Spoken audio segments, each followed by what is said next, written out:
Today I'm working for USA Today with their Studio 9 initiative, which highlights the power of women in sports. We're going to be doing interviews at a special event here in downtown Indianapolis. This week, the WNBA All-Star Game is in town, and I got hired by USA Today together with a DP to capture interviews at a special event. Now this is going to bring some challenges. I haven't been in there yet. When we get in there, we'll figure it out. They want me to mic up the interviewer and the interviewee. So I haven't quite figured out my approach to that yet. So since this job just came in about 2 days ago, I had a quick conversation with the DP to come up with a plan for the gear. I do have a set of video gear, as does he, but we just decided that for this particular venue, my lighting and my cameras was a little bit more suited. So the DP's name is Christian, and I'm gonna get the car unloaded while I'm waiting for him to get here. One of the things I really like about these kinds of jobs is that they're local and I don't have to travel. That's always good. I love when I can stay close to home and be home in my own bed at night. So that's always good. So I do have a basic lighting package, nothing too crazy. I have some aperture fixtures. I have a Panasonic S5 that I think you've seen before here on the channel. In a market like Indianapolis, it is good to have a variety of gear and be able to bring lights and cameras as well as audio, because you run into these jobs sometimes where you need it. So altogether in my lighting package, I have two 300Ds, two 60Ds, some small MCs that are the little magnetic panel lights, stands and soft boxes and stuff like that. Enough to do an interview. If you're a freelancer and you're out there doing the hard stuff, loading in and loading out and finding clients and doing all the hard stuff that freelancers do, I just want to encourage you to keep going, okay? Keep at it, keep going.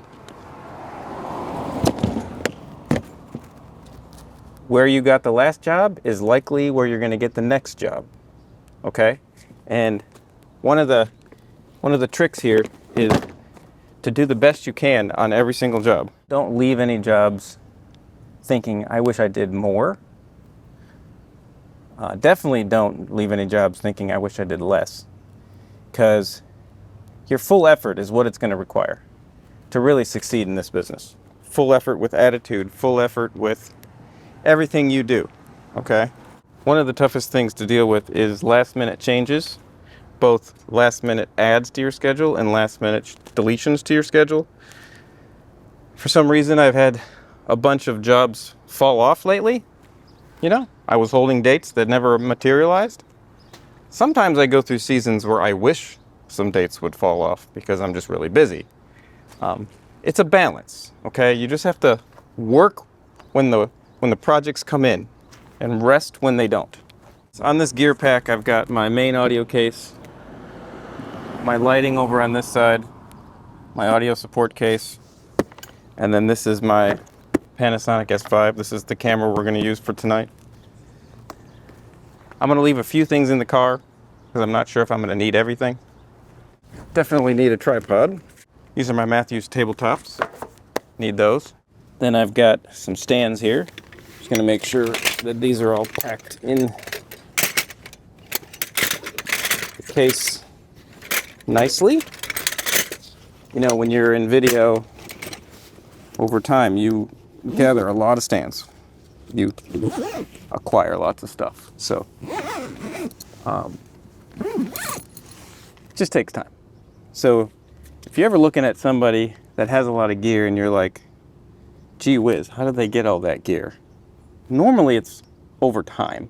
At least that's my experience, is that over time you just acquire gear. All right? If you're smart about your buying and you buy stuff that you need when you need it, it'll start to add up. You'll start to have a good collection of stuff. You'll need to rent less. So I don't recommend being jealous of anybody that has any more than you do. It'll come, okay? If you stick with it, the gear will come over time. I've been in this business for 25 years, so it takes a long time to acquire equipment. A lot of times if the venue is further away, you can't leave stuff in your car. But in this case, the venue is literally right over here. And if I need something, I can come back to the car and get it. This is gonna be enough to get me in. And then we'll come back if we need anything else. Some of the things we could come back for would be stools. I have a set of those. Depends on what the chairs are in there. Soft boxes. Should probably bring 2 of those. It's a good thought there. Any film, any color correction, gaff tape, additional stands. Right in my pack here, I've got, I think, 7 stands. So that might be enough. But if it's not enough, I've got some more stands in the car that I can come get.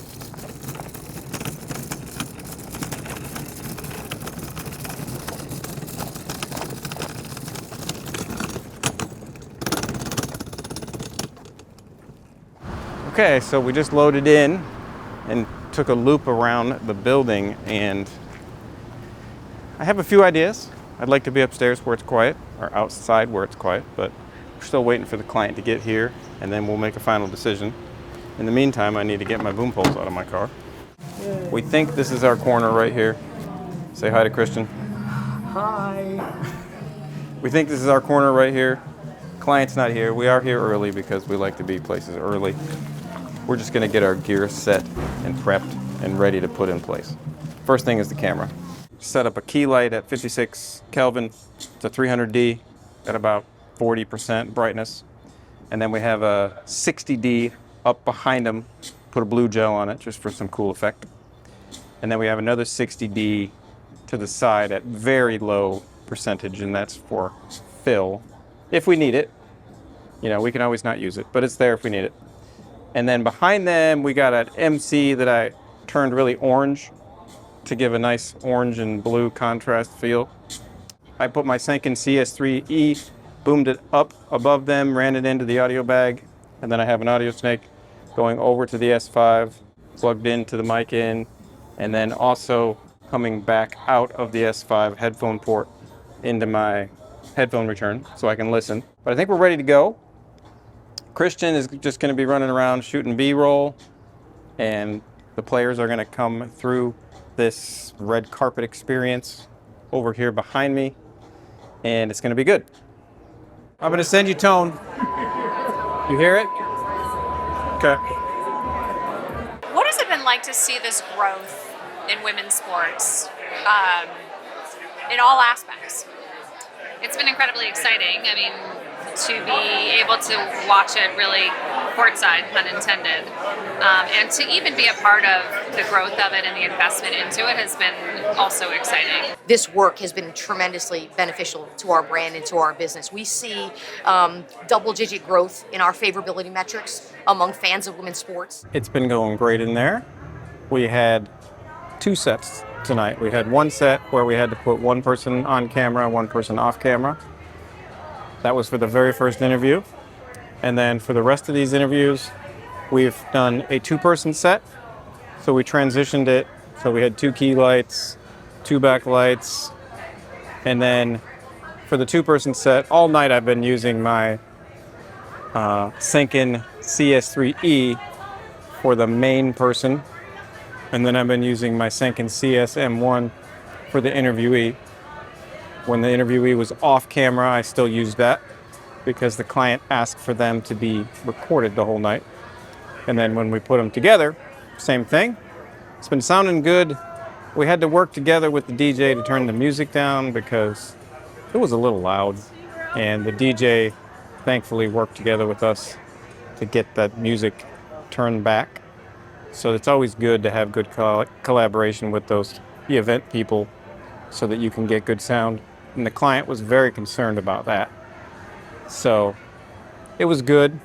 And I still am running my noise assist at -6, which is the highest I recommend running it.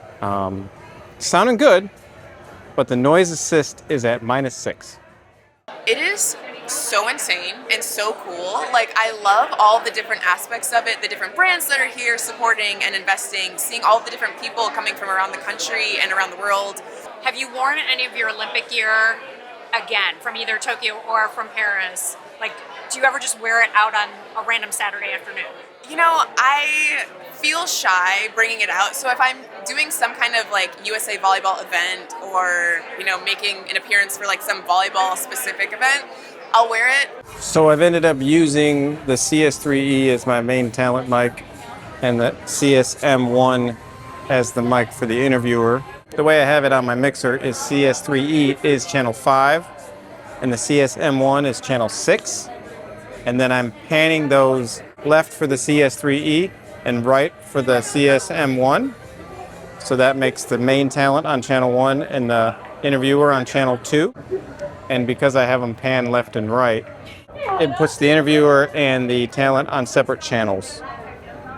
I normally do that because I think editors normally appreciate that, especially in this situation because it's a quick turn editing project. I know that the client's going to get this in. I have to send this footage over as soon as I get home. They're going to want to download this footage. They're going to want to edit the footage, get it straight in, because they're going to probably turn out content and upload quickly. So I just don't like to complicate things when that's the case. And then also, that's why we have the cameras set to natural profile. We're not doing any log profiles or anything like that because they just want to get this thing in and fast. They're both Panasonic cameras, so they're going to match really nice. They're both in natural profile, using the same white balance, all that good stuff. Christian's been bouncing around all night getting B-roll. We've had some great guests come through the set. Lexi Hull came through. She's really popular here in Indianapolis. Turn that light down a little bit. Gotta make us look good. Okay, you ready? 3, 2. We are here with Lexi Hull from the Indiana Fever. Thank you very much for taking a couple minutes to talk with us. People here absolutely love basketball. They love it at the college level, they love it at the pro level, and we're just really grateful to be in a place that people appreciate women's sports, people appreciate women's basketball, and we see that every single day at Cambridge.